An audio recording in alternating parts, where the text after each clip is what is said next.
एक बात ध्यान रखना, ब्राह्मणों से कदापि बैर मत करो। ब्राह्मण हैं जो गायत्री उपासक हैं, शिखाबंधन, और ब्राह्मणों से भी निवेदन है अपने ब्राह्मणत्व को मत खो। आप त्रिकाल संध्या नहीं कर सकते, एक काल की संध्या करो, गायत्री मंत्र का जाप करो, शिखा रखो, तिलक लगाओ, मुख से गालियां मत बको। और जो ब्राह्मण इन नियमों पर चलता है तो राजा तो केवल अपने देश में पूजा जाता है, पर विद्वान सर्वत्र पूजा जाता है। विद्वान की सर्वत्र पूजा होती है, सभी जगह। और बड़ा सुंदर अवसर चल रहा, अभी महाराज आपको बताएं, पितृपक्ष का महीना चल रहा है। कौन सा महीना चल रहा? पितृपक्ष का महीना चल रहा। और पितृपक्ष के पावन माह में हम भागवत कथा सुन रहे हैं। अगर आपने पितृपक्ष में कोई भी सत्कर्म किया, उसका 1000 गुना फल प्राप्त होता है। लेकिन आजकल हमने देखा कि आजकल पितरों के ऊपर ही लोग विचित्र कमेंट करते हैं। मैं प्रार्थना करूं, पितृपक्ष में पितरों के निमित्त जरूर जियो। अगर अपने जीवन में शांति चाहते, कई बार पितृदोष होता है, हमें पता नहीं लगता। पितृदोष के लक्षण सुनो। पितृदोष क्या कहलाता? पितृदोष का मतलब है पितृ आपके पूर्वज मर जाएं, दादा परदादा दादी नाना नानी चाचा ताऊ मर जाएं और उनका विधिवत संस्कार ना हो या कोई त्रुटि हो जाए तो वो प्रेत योनि में घूमते रहते हैं और अपने वंश वालों को बार बार परेशान करते रहते हैं। कहीं शादी विवाह में रोक लगाएंगे, कहीं सत्कर्म करें सत्कर्म में रोक लगा देंगे, कहीं आपका घर में मंगल होने वाला हो उसमें कुछ अमंगल हो जाएगा, आप आगे नहीं बढ़ पाएंगे। पितृदोष के ये जो है लक्षण है। पहला लक्षण है, अगर पितृदोष लगा आपको तो पितृदोष अगर आपको लगा श्रीमान, तो पहला लक्षण है कि पितृदोष में आपको सबसे ज्यादा मंगल काजों में रुकावट आएगी। अब पितृदोष अगर आपको लगा तो आप आगे नहीं बढ़ पाएंगे। पितृदोष अगर आपको लगा तो श्रीमान पितृदोष के कारण आपके घर में निरंतर कलेश रहेगा। कलेश जानते, लड़ाई। अब पितृदोष अगर आपको लगा तो आपके घर में कभी भी धन संपत्ति नहीं रुकेगी। महाराज ये कैसे पता लगे कि ये पितृदोष है? तो सुनिए, बार बार स्वप्न में मरे हुए लोग दिखाई दें या बार बार स्वप्न में पूर्वज दिखाई दें, अथवा बार बार भोजन करते समय भोजन में बाल निकले, सिर का बाल निकले, अथवा बार बार कोई भी प्रयत्न करने से सफलता प्राप्त ना हो, तब समझ जाना चाहिए कि आपके ऊपर पितृदोष है। और पितृदोष की निवृत्ति के लिए जो अभी वर्तमान में पितृपक्ष चल रहा है, ऐसे पितृपक्ष में हर वर्ष पितरों के निमित्त कुछ ना कुछ सत्कर्म करो, भगवत कथा करो, दान करो, ब्राह्मण भोज करवाओ, गरीबों को भोजन करवाओ, गौ को ग्रास खिलाओ। ऐसा करने से और पितरों को याद करने से पितृदोष से मुक्ति हो जाती है। लेकिन आजकल हमने देखा इसे कई जो है कम बुद्धि के लोग, हीन बुद्धि के लोग पितृपक्ष को ही मजाक में ले लेते हैं, कहते ये सब कपोल कल्पना है। मेरी व्यासपीठ से प्रार्थना है श्रीमान,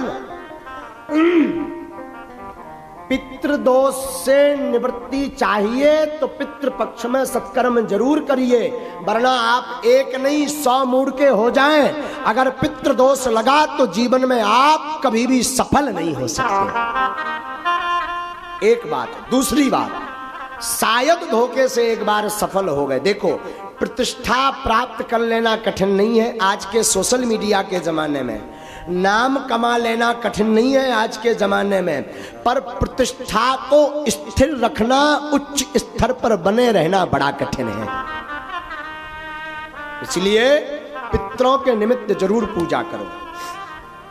अगर पितरों की आपको स्मरण नहीं है कि हमारे पूर्वज कब खत्म हुए थे, किस तिथि को खत्म हुए थे, तो अमावस्या के दिन ब्राह्मण भोज करवाओ, भागवत करवाओ, सुंदरकांड का पाठ करवाओ। आपके पास धन नहीं तो सत्यनारायण की कथा सुनो। आपके पास बिल्कुल गरीबी है तो घर पर बैठकर पूरे परिवार सहित भगवान नाम का संकीर्तन गाओ। और ज्यादा गरीब हो, ब्राह्मण भोज नहीं करवा सकते, तो गौ माता के लिए घास लेकर के पितरों के निमित्त गौ माता को घास खिलाओ। इससे भी पितृदोष से मुक्ति मिलेगी। और एक बढ़िया उपाय बताएं, पूर्वजों को तो लगभग सब मानते होंगे, शायद पूर्वजों को आप मानते हैं और आपको लगता है कि पितृदोष है और इतना भी नहीं कर सकते, तो पितृपक्ष के 15 दिन पितरों की दिशा है दक्षिण दिशा। पूर्वज कहाँ निवास करते हैं?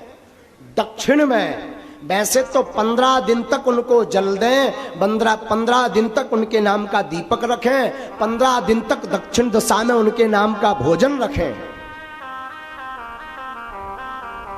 लेकिन एक बात बोलूं, अतिशयोक्ति नहीं होगी। जियत पिता को दीन ना नीर, मृतक पिता को हलवा खीर। जब तक बाप जिंदा रहो सो पानी नहीं पिलाया, और पिताजी मर गए सो हलवा खीर खवा रहे। हमारे पिताजी कौवा बन के आएंगे और कौवा बन के खाएंगे ठठरी के बरे है? जब तक बाप जिंदा रहा तब तक पानी नहीं पिलाया, और मर गया तो कह रहा कौवा बन के आएगा। कौवा को अंग्रेजी में क्या कहते हैं? क्रॉक्स। हाँ, जो भी हो समझ जाओ है? तो जियत पिता को पानी नहीं पिलाया, मर गया तो बाप कौवा बन के आएगा। और सुनिए, जियत पिता को दंगम दंगा, मृतक पिता पहुंचाए गंगा। जब तक बाप जिंदा रहा तो मारपीट करते रहे, और बाप मर गया सो गंगा जी सपरा रहे ठठरी के वरे है? हमारी प्रार्थना है मरने के बाद पितृदोष का विधि तो करो, पर जीते भी पितृ कृपा प्राप्त करने के लिए माता पिता की जिंदा में ही सेवा करो। और फिर भी किसी कारण से माता पिता की, गुरु की सेवा नहीं कर पाए, कई इतने यहाँ अभागे बैठे होंगे, कई पुरुष यहाँ माताएं अभागी बैठी होंगी जिन्होंने अपने माता पिता की सेवा नहीं की होगी। छोटी छोटी बात पर माँ को गाली दे देते हैं, पिता को अपशब्द बोल देते हैं। मैं प्रार्थना करूं, तुम जिस माता पिता को अपशब्द बोलते हो, गाली देते हो, ये वही माँ है जिस माँ ने 9 माह अपनी कोख में तुम्हें रखा है। मैं प्रार्थना करूं, माता पिता को दुख मत दो। फिर भी पितृपक्ष है और आप इनमें से कोई उपाय नहीं कर सकते, तो दक्षिण दिशा की तरफ 3 दीपक जलाएं। सरल उपाय सुनिए, दक्षिण दिशा की तरफ 3 दीपक जलाएं और अपने पूर्वजों को प्रणाम करके बोलें, हमसे जो भी भूल हुई क्षमा करना, और उनकी याद में 2 आंसू बहा दें। इससे बड़ा श्राद्ध का कोई उपाय नहीं है। सबसे सरल उपाय है, भगवान नाम लेकर के दक्षिण दिशा में उनका स्मरण करके 2 आंसू बहा दें। इससे पितृदोष की मुक्ति 15 दिन में आपको प्राप्त होगी। और पितृपक्ष को जरूर माने। और हम आप सब बड़े सौभाग्यशाली हैं कि ऐसे पितृपक्ष के पावन अवसर पर आज श्रीमद् भागवत कथा प्रारंभ हो रही है।